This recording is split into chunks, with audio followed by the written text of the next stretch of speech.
Politics yamaunaba thawongsingna ireibaki saukhat lamjelda maning halhannaba sindiganu mayol. Tarahumdai suba Manipur State Assembly election asiga mari lenena haukiba January 16 Manipur University gi auditorium da politics anauba langongi vote haina mingthonba thimmasida mass awareness campaign haudokiba madung Manipur gi kendra singda awareness asi leptana chathaduna lakli masiga iroinana sing khudingmakta sinpangliba singnasu mayolga punduna miyam hopna wakhal taminabagi campaign asisu chathaduna lakli haina luf asina thadaropa cherol amana hairi mayolgi publicity secretary konjengbam samanandana thadaropa cherol amana hairibana Manipur India gi makhada tindringaida masagi constitution leizaduna masagi lengaklon leizaram laba iramdam asina inkundra lisingamaga chamapan nimfut mapangi October 15 da India gi makhada tillaba madung ngasi aikoi gi lengaklon gi firom asi sachina marai zai tharakli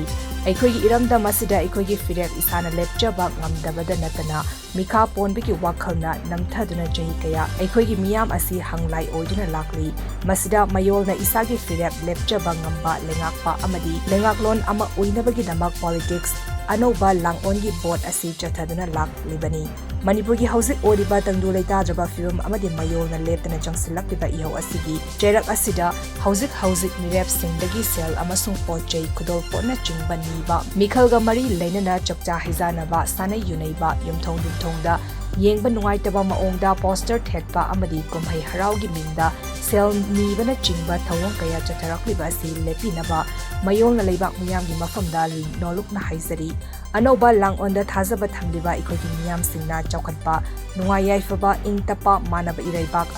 amagi pandamda changsiliba khongthang asibu mangam sanaba honaminasi loinena khongjang asibu tinthan naba honarapliba thawong singasi tawbidanaba mayolna apel tawri hairi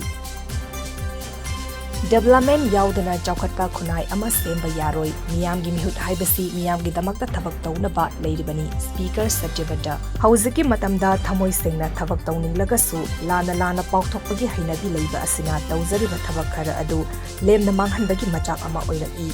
development yaudana chawkhatpa khunai ama semba yaroi miyamgi mihut haibasi miyamgi damakta thabak tawnaba leibani haina Manipur Legislative Assembly gi speaker thokchom satyabadana fondokre lamdamasigi khwaidiki liraba club ama oiriba ya school athletic club ki nauna sakiba building extension sangabagi thoram amada wafamasim hakna fongdokibani ya school athletic club ki executive governing body members sing yauna moirangkhom da pangthokiba chamba thoram amaga mari lenena speaker na makhatara duna hai punsigi khongchata saukhat thaurangi thabak thoram haibasi tangai fadana tawdaba yade development yaudana chawkhatpa khunai ama semba yaroi chawkhatpa khunai hana semdana saukhatba leibak ama semba yaroi maramasina ikoina saukhat thaurangi thabak oiba thabak ama tawrakpa matamda aigi magi haiba wakhalonda thabak tawba yade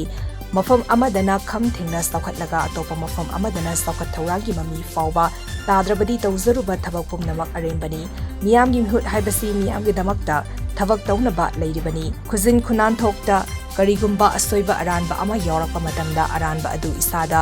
haibiduna semdoknabagi pautak pibirakpa khudingmak taramna okjei adubu TV discussion singda miyamgi mihut amabu hekta sa sanda chei thangbugum phajadaba wahiwata ngangbiba asi nuaizade madugi mahutta semdokningliba khongthang adu masini haiduna nusiba wahiwata na haibiu haiki Speaker na makhatana haikibada development ki thabak haibasi miyoiba ekoina hingliba makai loiba nairoi amuk semgatkani amuk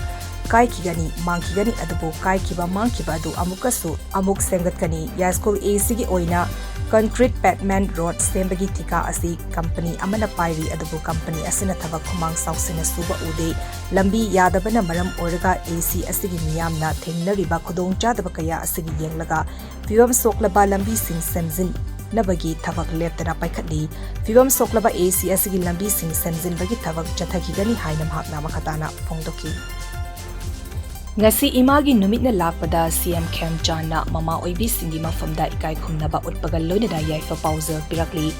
ngasi malengi imagi numitni senglaba numit asiga mari lenena social media gi khudangda Manipur gi chief minister Kem Channa mama oibi khudingmakki mafamda ikai khumnaba utpagal loinana yaifa pauza pirakli mahaki pauzalda Kem Channa hai ishorna mafam khudingmakta yauba ngamdabana mahakna ikhoida nungsiba sakti amasung masagi oizaba thazaba thadokduna kathopagi saktam ama oiribi imabu bibiri asigumba thoidok hendoklaba numit asida minungsiga loinena ikoigi punsida mangal bibiriba ima khudingmakpu ikai khumnabaga loinena nungsiba utlasi haina CM na mahaki pausel pirakli amaromda imagi numit ki palan thoram asi ngasi Vishnupur district ki irengbamdasu Youth for Change Painam Kendra na sinduna pangthokrai thoramduda ima singda khudol pot piduni ikai khumnaba utki